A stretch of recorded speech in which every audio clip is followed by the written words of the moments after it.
Friends, ये video मैं specially JPSC PT के लिए बना रही हूँ। इस वीडियो को केयरफुली समझने की कोशिश कीजिएगा। थोड़ा सा एनालिसिस करने जा रही हूँ जिसे समझने की कोशिश करेंगे। आज से आपके पास एग्जैक्ट आपके पास 30 दिनों का समय, 1 महीने का टाइम है। और जिसने भी तैयारी, सब लोग हालांकि शुरू कर चुके थे, तो चूंकि ये तीसरी बार डेट में बढ़ोतरी हुई है तो ऑलमोस्ट सबकी तैयारी हो चुकी होगी। लेकिन कभी भी कोई भी ऐसा नहीं कहता कि मेरी तैयारी हो चुकी है, ये एक नेचुरल है। लेकिन अभी आपको क्या करना है कि अब जितना आपने पढ़ा ऑलमोस्ट पढ़ लिया है, सबने पढ़ लिया है। जो चीज़ें बची हैं, मैं प्रीवियस वीडियो में भी मैंने बोला था कि जो चीज़ें आपको पढ़नी है उस पर रिवीजन बहुत ज़्यादा करना है। आप सबने किया है, मेरे काफ़ी वीडियोस मैंने डाला था। और एक और आपको बात याद दिला दूं कि मैंने अपने एक वीडियो में बोला था कि जहाँ तक कल वहाँ के हाई कोर्ट ने खारिज कर दिया, रिजेक्ट कर दिया, जो एज रिलैक्सेशन की जो बात थी उसको रिजेक्ट कर दिया। मैंने पहले भी बोला था कि एल खियांग्ते सर पहली वाली जब 2017 में एज देने की बात हुई थी तब भी उसको विरोध कर रहे थे, जब वो चीफ सेक्रेटरी थे। अभी तो वो जेपीएससी के चेयरमैन है, तो अभी देने का कोई बहुत बड़ा मुझे नहीं लग रहा था। शुरू से ही बहुत ज़्यादा मैं नहीं लग रहा था कि दे पाएंगे। अगर दे देते तो वेल एंड गुड, वो बहुत अच्छी बात थी, लेकिन ऐसा नहीं हुआ। तो कृपया, जिसके पास देखिए एज नहीं बचा है देने का, वो अपने लाइफ में प्लान भी आपके पास होगा और होना भी चाहिए। किसी का भी ऐसा लाइफ का बहुत बड़ा गोल नहीं हो सकता है सिर्फ जेपीएससी हो या यूपीएससी या कोई भी स्टेट पीसीएस। आपके पास बहुत सारे चॉइसेस होते हैं। बस आपको क्या करना है कि उन चीज़ों को आपको देखने की कोशिश करनी है कि आप में जो टैलेंट है आप कहाँ कहाँ उसे यूज़ कर सकते हैं। ठीक है, आप पढ़ने में सब लोग बहुत अच्छे हैं। अब देखिए कि कहाँ कहाँ आपके लिए स्कोप बन रहा है। रुकिए मत, थकिए मत। ठीक है, जब आपने प्रिपरेशन शुरू की थी तो ये लगा, सबको लगता है कि हाँ मेरा हो जाएगा, मेरा होना चाहिए। ठीक है, बट ठीक है, कुछ चीज़ों को एक्सेप्ट कर लेने में ही हमारी भलाई है। हो सकता है आपके लिए लाइफ में बहुत बड़ी चीज़ रखी गई हो और जिसे हम उस समय कभी नहीं देख पाते, क्योंकि हमारा जो पूरा स्टेटस, मेंटल जो हमारा सेटअप हो चुका होता है वो अलग तरीके से हो चुका है। काफ़ी हम परेशान हो चुके होते हैं। अब थोड़ी स्ट्रेटेजी पे बात करते हैं। बात ये करना है कि देखिए 30 दिनों का जो समय है, मैंने पहले भी बताया था कि आप पीटी के उन चीज़ों पे ज़्यादा फोकस करेंगे जिससे सबसे ज़्यादा क्वेश्चन आते हैं। सबसे ज़्यादा जहाँ से क्वेश्चन आते हैं, मैं वो चीज़ आपको सेक्शन फिर से याद दिलाती हूँ। सबसे ज़्यादा जो एक टॉपिक लिखा हुआ है 1947 से लेके अभी तक का जो आर्थिक विकास, वहाँ उसके बाद के जो जितने चैप्टर्स है वो बहुत इंपॉर्टेंट है। ठीक है, इकोनॉमिक पॉलिसी जो है वहाँ की वो बहुत इंपॉर्टेंट, उसको ईयर वाइज पूछा जाता है। बड़े बड़े वहाँ से क्वेश्चन बहुत बड़े बड़े नहीं आते हैं। वो बहुत छोटा सा 1 लाइन 2 लाइन का क्वेश्चन, 1 लाइन का मुश्किल से होगा, कब कौन सी पॉलिसी आई, सीएनटी एसपीटी ने आपने किया होगा। मैं बार बार कह रही हूँ, अगर आप मैसेज मेरे प्रीवियस वीडियो को जाके एक बार देखिए, और अगर कोई मैसेज करता है 10 लोग 5 लोग भी, तो मैं सीएनटी और एसपीटी को करा दूंगी। अब बात करती हूँ कि मैंने बीच में थोड़ा सा ब्रेक ले लिया था। ठीक है, कुछ रीजंस थे ब्रेक लेने के। एक तो जब कम लोग देखते हैं तो मुझे लगता है कि मेरा पर्पस जो है वो सॉल्व नहीं हो रहा है, वो फुलफिल नहीं हो रहा है, क्योंकि ज़्यादा लोग जब नहीं देखेंगे तो उनको जो बेनिफिट मिलना चाहिए मेरे इसके वीडियो के माध्यम से, वो उनको नहीं मिल पाएगा। तो फिर पर्पस सॉल्व नहीं होता। आपके पास सफिशिएंट टाइम है, जाइए मेरे वीडियोस पे ज़रूर देखिए। और मैंने एक और यूपीएससी के लिए स्पेशली शुरू किया है, लेकिन सबको फ़ायदा होने वाला है। मैंने मैपिंग की वीडियोज़ अपलोड करने शुरू किया है, 2-3 मैंने कट भी दिया है, तो वो भी ज़रूर देखिए। अब बचता है कुछ चीज़ें जैसे जेपीएससी में अब ऐड हो सकती हैं, जैसे ऑस्कर अवार्ड मिला है। ठीक है, 2 दिन पहले हुआ ऑस्कर अवार्ड मिला।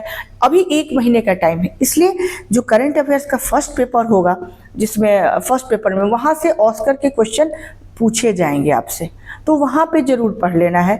साहित्य अकेडमी से अभी क्वेश्चन पूछा जा सकता है, क्योंकि साहित्य जो अकेडमी का जो अवार्ड है साहित्य, वो ज्ञानपीठ साहित्य ज्ञानपीठ अवार्ड नवतेज सिंह सरना जी को मिला है। नवतेज सिंह सरना कभी यूएस, भारत के तरफ से यूएस में एम्बेसडर हुआ करते थे, तो एक बड़ी बात है। ठीक है, एक आप कह सकते हैं एम्बेसडर का एक बहुत अच्छी बुक लिखना, जिस बुक के माध्यम से उन्हें ज्ञानपीठ में, तो ये सारी आप चीज़ें एक बार बुक्स हाँ वो देख लेंगे। और इस बार क्रिकेट बहुत इम्पोर्टेंट है।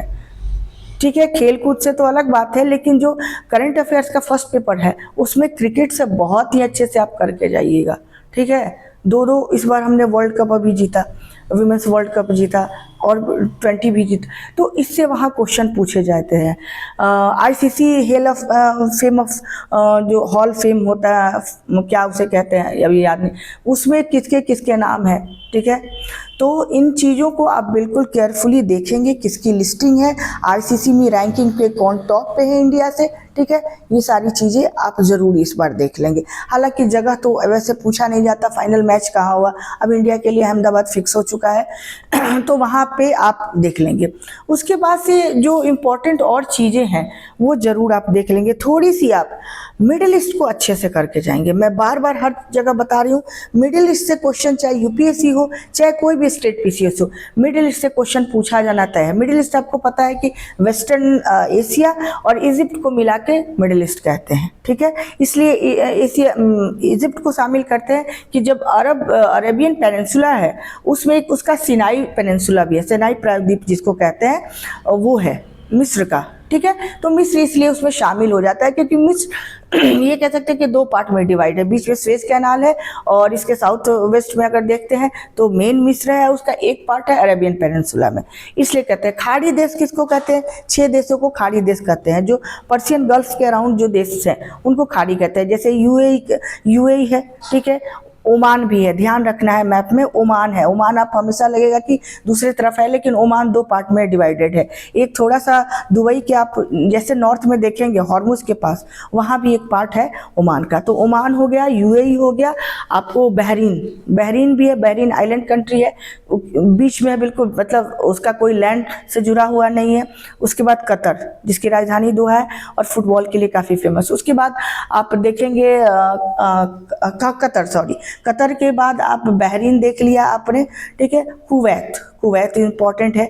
और हालांकि गल्फ देश में ईरान भी आता है, लेकिन गल्फ जो कॉपरेशन है, गल्फ सहयोग है जो ऑर्गेनाइजेशन है, उसमें ईरान को शामिल नहीं किया गया है। तो इसलिए 6 देशों का नाम आप याद रखेंगे। और वर्ल्ड की सबसे जो स्ट्रॉन्गेस्ट करेंसी है वो है आपको उसका कुवैत का दिनार, सबसे पावरफुल करेंसी है, उसकी वैल्यू सबसे ज़्यादा है, ठीक है। तो ये सारी चीज़ें देख लेंगे। थोड़ा सेंट्रल एशिया के आपसे अगर पूछा जाएगा तो अरेल सी किन 2 देशों के बीच में है, कैस्पियन सी से कौन कौन से देश जुड़े हुए हैं, ईरान की बाउंड्रीज को ज़रूर देख लेंगे आप। ईरान जितने देशों से जुड़ा हुआ है, जैसे आपको इसका अफ़गानिस्तान, पाकिस्तान, इन सब देशों से और कैस्पियन से भी जुड़ा हुआ है, इनको आप ज़रूर देख लेंगे। तुर्कमेनिस्तान हो गया, अज़रबैजान हो गया, आर्मेनिया हो गया, तुर्की से जुड़ा हुआ है। ये ध्यान रखेंगे क्योंकि जब हम तुर्की सोचते हैं तो बहुत दूर सोचते हैं हमेशा, बीच में इराक बड़ा आ जाता है, लेकिन तुर्की से जुड़ा हुआ है और इराक से जुड़ा हुआ, इतनी ही बाउंड्रीज है, ठीक है। और ईरान लैंड लॉक्ड कंट्री नहीं है क्योंकि उसकी सीमा जो है वो समुद्र से भी मिली हुई है, अरेबियन सी के पास से, ठीक है। गल्फ ऑफ ओमान के पास जब देखते हैं तो वहाँ से भी जुड़ी हुई है, ठीक है। तो इन चीज़ों को बिल्कुल याद रखेंगे। तो इस बार करंट अफेयर्स में वर्ल्ड की जो घटनाएं हैं बहुत ज़्यादा पूछे जाएंगी। हो सकता है आपको मिसाइल टेक्नोलॉजी से भी क्वेश्चन पूछा जाए, डिफेंस से क्वेश्चन जरूर पूछे जाएंगे बहुत ज़्यादा मात्रा में, यूपीएससी में भी पूछे जाएंगे और स्टेट पीसीएस में भी पूछे जाएंगे। तो ये अपनी डिफेंस वाली सारी चीज़ें जितनी है, मिसाइल किसको कहते हैं, टैक्टिकल मिसाइल क्या होता है, स्टेल्थ टेक्नोलॉजी क्या होता है, रडार से भी क्वेश्चन पूछा जा सकता है, रडार कैसे काम करता है, ठीक है। ये सारी चीज़ें आपको ध्यान रखना है। अब बात बचती है कि आपको रिवीजन कैसे करना है।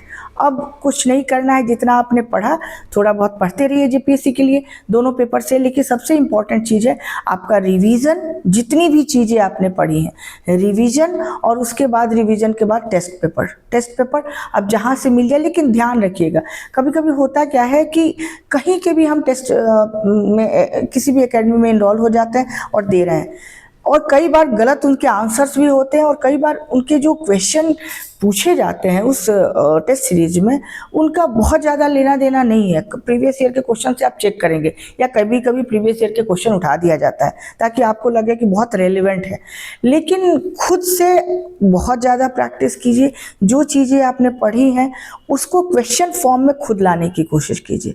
देखिए कंपटीशन डे बाई डे बहुत टफ होता चला जा रहा है। इसके लिए आप सोचेंगे कि नॉर्मल प्रिपरेशन करके आप कोई भी एग्ज़ाम क्रैक करें तो ये पॉसिबल नहीं है। आपको एक लिमिट से ऊपर बाहर जाना पड़ेगा, ठीक है, एक थ्रेशोल्ड को क्रॉस करना पड़ेगा। जितना आपका डेडिकेशन, हार्ड वर्क है, सबकी एक सीमा आपने बना रखी होगी, सब बना लेते हैं, ठीक है, उस बाउंड्री से बाहर जाके सोचना होगा। और प्लीज मेरा ये हमेशा से एक आप लोगों के लिए हमेशा मैं आपको सबको सजेस्ट करती हूँ कि खुद पे सबसे ज़्यादा भरोसा रखिएगा। कितने लोग क्या बता रहे हैं उससे कोई फर्क नहीं पड़ता। आपके पास क्वेश्चन बैंक है, प्रीवियस ईयर के क्वेश्चन है, आपके पास सिलेबस है और आपके पास मटेरियल होना चाहिए, बाकी सारी चीज़ें आपकी हैं। ठीक है, कहीं से गाइड ले लिया बहुत है, बहुत ज़्यादा ज़रूरत नहीं है। आपको नेट पे सारी चीज़ें अवेलेबल हैं और उसको बार बार प्रैक्टिस कीजिए और उस कॉन्सेप्ट के हमेशा कोर में जाइए। कोई भी, जैसे मैं बार बार कहती हूँ कि जब भी मिनरल्स पढ़ना हो झारखंड का, मैं हालांकि तुरंत उसको कराने वाली हूँ, झारखंड का जैसे मिनरल आपको पढ़ना हो तो आपको जियोलॉजिकल स्ट्रक्चर को जानना ज़रूरी है, क्यों ये मिनरल वहाँ सबसे ज़्यादा पाए जाते हैं। मैं बार बार कहती हूँ जब भी आप ज्योग्राफी पढ़े तो ज्योग्राफी में कुछ भी अचानक सा नहीं होता, कुछ भी अचानक नहीं होगा कि कहीं पे भूकंप आ गया, कहीं पे सुनामी नहीं। भूकंप आने के पीछे आपको प्लेट्स के मूवमेंट ज़रूरी है, वो फ्रेजाइल होना चाहिए, बहुत स्टेबल नहीं होना चाहिए। प्लेट की मूवमेंट वहाँ सबसे ज़्यादा है, वहीं पे आएगा। ठीक है, अगर हम सोचते हैं कि जैसे तमिलनाडु में आ सकता है कहीं भी, लेकिन उतनी पॉसिबिलिटी नहीं है आपको। ठीक है, तो ऐसे देखना है कि आपको साइक्लोन कहाँ से कहाँ आ सकता है।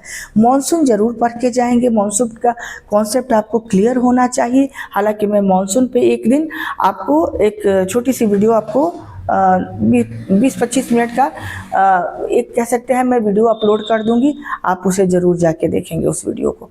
ठीक है, मॉनसून की क्लियरिटी आपको होनी बहुत ज़रूरी है। हालांकि मॉनसून से वैसा नहीं है कि पीटी में आपका क्वेश्चन फंस जाए, लेकिन क्लियरिटी बहुत ज़्यादा ज़रूरी है।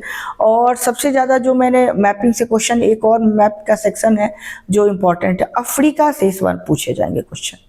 ध्यान रखना है, अफ्रीका से क्वेश्चन इस बार पूछे जाएंगे क्योंकि अफ्रीका 2 भागों में धीरे धीरे डिवाइड हो रहा है। ठीक है, प्लेट टेक्टोनिक के कारण वहाँ डिवीज़न हो रहा है, तो उसको देख लेंगे। कभी कभी क्वेश्चन जो पूछा जाता है मोजाम्बिक चैनल से पूछा जाता है, जंजीबार आइलैंड है, इन आइलैंड को नॉर्थ टू साउथ सजाने के लिए ईस्टर्न अफ्रीका का है, वहाँ पूछा जाता है। हालांकि मैं आज या कल पूरी मैं इसकी मैप कराऊंगी, एक लंबी वीडियो होगी अफ्रीका के पूरी मैप वहाँ से आपको करना है। और उसके बाद साथ के साथ मैं उसका फिजिकल कराऊंगी, उसके बाद आपको फिजिकल कराने के बाद पॉलिटिकल कराऊंगी अफ्रीका का, और वहाँ के जो नेचुरल रिसोर्सेज हैं क्या किस प्रोडक्शन में किस रैंक पे, इस बार बहुत ज़्यादा ज़रूरी है। नेचुरल रिसोर्सेज, रेयर अर्थ जो मिनरल्स होते हैं वो सबसे ज़्यादा हर कॉन्टिनेंट के ज़रूरी है, तो वो मैं आपको बताऊंगी। उसके बाद नेक्स्ट जो मैं लूँगी जो वीडियो बनाऊंगी वो होगा मेरा साउथ अमेरिका पे, बहुत ज़्यादा ज़रूरी है। वहाँ के जो नेचुरल रिसोर्सेज हैं, वेनेजुएला के कॉन्टेक्स्ट में देखें या कोलंबिया के देखें, ब्राज़ील के देखें, तो बहुत ज़्यादा ज़रूरी है। चिले के कॉन्टेक्स्ट में दे सकते हैं, पेरू में नाइट्रेट है, चिले में तांबा है, ये सारी चीज़ें आपको देखना है। हाईएस्ट उसका कौन सा माउंटेन है, उसकी नदियाँ कौन कौन सी हैं, अमेजोन सबसे बड़ी वहाँ की नदी है, और ये सारी चीज़ें और बाउंड्री उसके देखेंगे। 2 वहाँ के जो कंट्री है लैंड लॉक्ड कंट्री है, बहुत इंपॉर्टेंट क्वेश्चन है।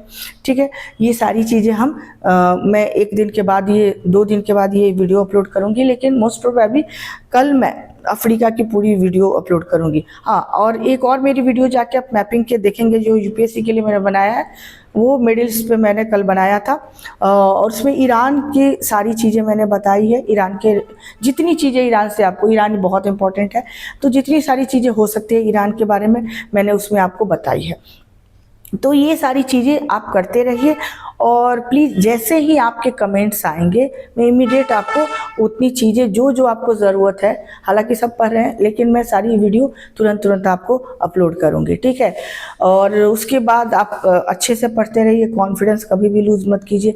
और मेरा सबसे बड़ा सजेशन है मल्टीपल जो सोर्सेज हैं उनको मत लीजिए, कि जैसे 3-4 अच्छी पब्लिकेशन की बुक है, किसी में कुछ अच्छा है किसी में कुछ अच्छा है, सेकंड पेपर जेपीएससी के लिए, तो ऐसा मत कीजिए। एक मैक्सिमम 2 रखिए, वो भी एक को रिलायबल अपने सोर्स के लिए रखिए। रिलायबल रिसोर्स होना चाहिए आपका, कि अगर मनीष रंजन आप कर रहे हैं तो उसे ही बार बार करें। मनीष रंजन में सिर्फ एक जो चैप्टर मैंने पहले ही बताया जियोलॉजिकल स्ट्रक्चर ऑफ झारखंड वो थोड़ा अच्छा से नहीं दिया हुआ है, काफ़ी मतलब आपको कॉन्सेप्ट समझ में नहीं आएगा। उससे पहले मैं ये हमेशा कहूँगी कि आपके जितने रॉक सिस्टम है इंडिया के एक बार ज़रूर देख लें, आपके लिए इजी हो जाएगा। और मैं तुरंत कोशिश करती हूँ कि एक तो जितने खनिज है वहाँ की, ठीक है, और पॉलिसीज़ हैं वो मैं तुरंत करा दूँ। उसके बाद CNT SPT मैं करा दूँगी, और उसके बाद सिर्फ और कुछ आर्ट एंड कल्चर थोड़ा बहुत बचता है।